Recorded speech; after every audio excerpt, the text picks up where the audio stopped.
रोज़ाने एकता जी 11वीं सालगिरह ते एकता मीडिया ग्रुप जे सरवाण महबूब अब्बासी बाक़ी उनजी सॼी सत खे बि मुबारकबाद ॾियां थो। प्रेस कमीशन जो जॾहिं 1944 में तो जॾहिं मैनिफेस्टो लिखियो वियो आहे त उनजो प्रीएम्बल में इहो हुयो त मीडिया खे बेज़बाननि जी ज़बान हुजणु खपे। बेज़बान मुराद मजबूर अवाम आहिनि ऐं उन्हनि में अॻिते लिखियो आहे जेकॾहिं उहे न कंदा त उनखे मीडिया न सम्झो वेंदो। ऐं अॼु जॾहिं असांजे आइन में यूनाइटेड नेशन जी universal declaration of human rights में जॾहिं जहिड़ा बेसिक ह्यूमन राइट्स जो तस्करो आहे त उन्हनि में right to know, right to information ऐं राइट टू एक्सप्रेशन जी अॼोके दौर में वधीक अहमियत आहे ऐं उन्हनि जो डिलीवरी व्हीकल आहे इहो मास मीडिया आहे। ऐं असांखे फ़ख्रु आहे त अॼु सिंध जो मीडिया जहिड़ो आहे उहो पाकिस्तान में वाहिद हिकु इंडिजिनियस मीडिया आहे जहिड़ो पंहिंजे आवाम जो हिकु ज़बान ऐं तर्जुमान आहे। असांखे यादि आहे त जॾहिं ज़ौलक जहिड़े आमिर जे दौर में MRD जी मूवमेंट हुई त हुन MRD मूवमेंट में सॼो सिंध जी जहिड़ी अवाम जी स्ट्रगल हुई उन फ़ौजी आमिर जे ख़िलाफ़ु ऐं जंहिंमें ख़ैरपुर नातन शाह ऐं जोही ऐं इलाही मतिलबु त अहिड़े नंढे नंढे इलाइक़नि जे अवाम जहिड़ी क़ुर्बानी जो बेमिसाल मुज़ाहिरो कयो, उन्हनि खे असांजे मीडिया खां जाइ न ॾिनी। इहो ई हिकिड़ो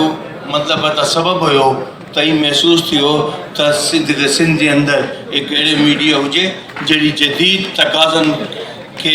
मां कमु वठे सिंधी अवाम जो भरपूर तर्जुमानी करे। अवामी आवाज़ ऐं इन्हनि खां पोइ मुख़्तलिफ़ सिंधी अख़बारूं ऐं सिंधी मीडिया TV चैनल्स ऐं मुख़्तलिफ़ रेडियो जॾहिं उन्हनि जो जनमु थियो त असांजी कोशिशि हुजणु खपे त ही सभु अख़बारूं मज़बूत थियनि, छो त ही मज़बूत थींदा त सिंध जे अवाम जो आवाज़ु मज़बूत थींदो ऐं सिंध जे अवाम जे लाइ इन्हनि जो जहिड़ो किरदारु आहे उहो परवेज़ मुशर्रफ जे आमराना दौर में भी एक वाज़े मिसाल थियो जॾहिं उन्हनि काला बाग डैम ठाहिण जो मनसूबो ठाहियो त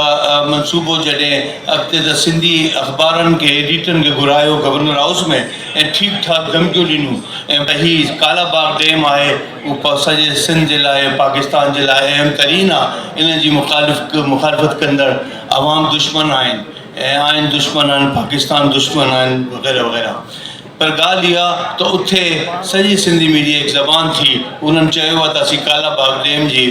मतिलबु ठाहिण जी इजाज़त न ॾींदासीं। हीउ सिंध जे अवाम जे लाइ क़ातिल मनसूबो आहे त ई जहिड़ो सिंधी मीडिया आहे जंहिं मतिलबु पंहिंजे अवाम जी भरपूर तर्जुमानी कई ऐं आमिर जनरल मुशर्रफ जे आॾो ई ॿुधायो त काला बाग डैम जी असीं ठाहिण न ॾींदासीं ऐं उन महिल उन्हनि इहा ऑफर बि कई त 35 करोड़ जी इश्तिहारी मुहिम आहे जहिड़ी मीडिया खे असांखे ॾियणी आहे उहा न थी आहे। इन्हनि खां पोइ इहा त ॿिनि टिनि अख़बारनि खे परवेज़ मुशर्रफ जी कराची जे आर्मी हाउस में घुरायो, हुन में मां पाण बि हुउसि, वन ऑन वन मुलाक़ात में बि उहे धमकियुनि ॿुधायो ऐं मूंखे कुझु ॿिनि अख़बारनि जा नाला ॿुधाए नालो वरितो ऐं उन्हनि जे एडिटर जो चवणु आहे अवामी आवाज़ खे ठीकु कयो, असीं मतिलबु सॼी सिंधी मीडिया ठीकु थी वेंदी। मूं चयो त ग़लतफ़हमी ते आहे, अवामी आवाज़ मीडिया बिल्कुलु ठीकु आहे, उन्हनि खे ठीकु करण जी ज़रूरत न आहे। ऐं अॼु एकता अवामी आवाज़ खां वठी एकता ताईं ही सॼी सिंधी मीडिया आहे जहिड़ो मतिलबु आहे त पंहिंजे अवाम जे हक़नि जी भरपूर तर्जुमानी करे थो। ऐं जॾहिं माज़ी में जॾहिं मीडिया एतिरी ताक़तवर में बि मीडिया हुई न त हुन महिल जहिड़ो माण्हुनि ते हुकुमरानी कंदड़ टोलो हूंदो हो त उन्हनि जा समय हज़ारनि जे हिसाब सां मुख़बिर हूंदा हुआ। उहे मुख़बिर पंहिंजे हुकुमराननि खे इंफॉर्मेशन ऐं इतला ऐं ख़बरूं ॾींदा हुया, उन ख़बरुनि मां उहे सघ हासिलु कंदा हुया, उन सघ जे करे अवाम ते हुकुमरानी कंदा हुया। पर अॼु जहिड़ो आहे उहो जहिड़ो आहे त मुख़बिरनि जो दौरु ख़तमु थी वियो आहे। अॼु जहिड़ो आहे इंफॉर्मेशन टेक्नोलॉजी जी तरक़ी जे करे अॼु जहिड़ो आहे सिंध जो हर माण्हू, सिंध जो हर नौजवान जहिड़ो आहे उहो पाण हिकिड़ो कम्यूनिटी जर्नलिस्ट आहे ऐं हू हाणे उहो कुझु सिंध जी अख़बारूं ऐं सिंध जी मीडिया पल्ले जो मतिलबु जेकॾहिं हू बुज़दिल बि थी वञे पर सिंध नौजवान सिंध जा आम माण्हू उहो डिजिटल मीडिया जी ताक़त जे करे इश्क कम्युनिटी जर्नलिस्ट जो हिकिड़ो किरदारु निभाईंदे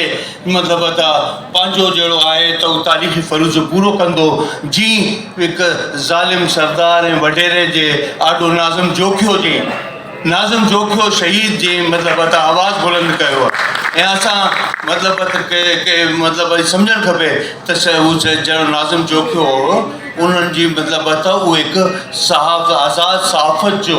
हिकिड़ो शहीद बि आहे ऐं उन्हनि खे हाणे CPNE उन्हनि खे अवॉर्ड ॾियण वारी आहे उन्हनि खे कम्युनिटी जर्नलिस्ट सॾायो आहे त इंफॉर्मेशन टेक्नोलॉजी जी इन तरक़ी जे करे इहे जहिड़ी इंफॉर्मेशन आहिनि ख़बरूं आहिनि मुख़बिरी आहे ही सॼे अवाम जे आॾो आयो आहे ऐं इहो ई सबबु आहे त ज़िंदगी मुस्तरद कंदी रहंदी ऐं हिकिड़ो ॿियो दानिश्वर जो चवणु आहे त के पुरुमीद हुजणु खपे त हीउ जहिड़ो सिंध जी धरती आहे उहो पंहिंजे हिकिड़ो लुटियल मजबूर अवाम जे हक़नि जी जहिड़ो आहे उहो तर्जुमानी कंदी ऐं अवाम खे उन्हनि जो हक़ु मिलंदो अरस्तु चयो आहे त as you know more you grow more जेकॾहिं राइट टू नो जी भजकड़ी हुजे उनजो मतिलबु आहे त माण्हू नथो चाहे त असांजो आम माण्हू जहिड़ो आहे उन्हनि खे वधीक उहो तरक़ी करे या सिंधी समाज तरक़ी करे इहो ई सबबु आहे त सिंधी माण्हुनि जे लाइ ऐं सिंध जे सॼे समाज जे लाइ ऐं आम माण्हू जे लाइ आज़ादी सहाफ़त हिकु तमामु अहम ॻाल्हि आहे हिकु दानिश्वर जो चवणु हुयो त हिकु गोली हिकु माण्हू जी ज़िंदगी वठी सघे थी पर ख़यानत करण वारो कलम जहिड़ो आहे उहो क़ौमनि खे तबाह करे छॾींदो आहे ऐं असांखे ही फ़ख़्रु आहे त सिंध जो समाज सिंध जो मीडिया ऐं सिंध नौजवान जहिड़ा आहे उहो पंहिंजे कलम खे मतिलबु त जी जहिड़ो हिकु उहो अमानत जी शक्ल मौजूदु आहे उन में ख़यानत कंदड़नि खे मुस्तरद कयो आहे मुस्तरद करे थी ऐं ताक़तवर जहिड़ो आहे त सहाफ़ी जो कलम ऐं उन्हनि जो कैमरो आहे पर शर्त इहा त हीउ कैमरो या हीउ कलम को विकिरो थियल कंहिं दलाल जे हथ में न हुजे असांजे माण्हू खे चौकस रहणु खपे जेकॾहिं मीडिया खे को मतिलबु विकिरो थियल को दलाल को इस्तेमालु करे त असीं उन्हनि खे बि मुस्तरद कयूं इन समाज जो तक़ाज़ो आहे त इन हिकु धरती जो बि तक़ाज़ो आहे ऐं जेकॾहिं असीं धरती जा